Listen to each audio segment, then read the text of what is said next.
On pense souvent que pour ne plus être résident fiscal en France, il faut passer 183 jours à l'étranger. C'est faux. La résidence fiscale en France, elle est définie par l'article 4b du Code général des impôts.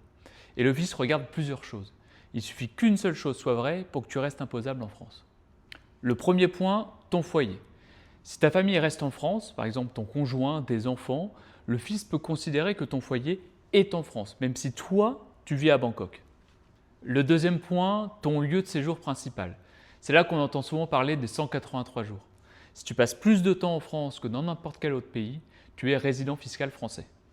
Troisième point, ton activité professionnelle. Depuis où tu prends tes décisions, depuis où tu gères ton business, tu consacres le plus de temps effectif, pas où sont tes clients, depuis où tu travailles vraiment. Quatrième point, le centre de tes intérêts économiques.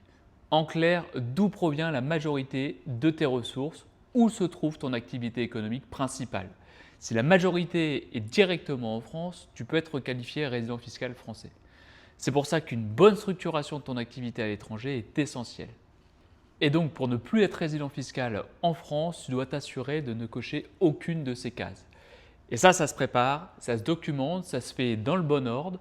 Si tu veux qu'on rentre dans le détail, dis-le moi en commentaire.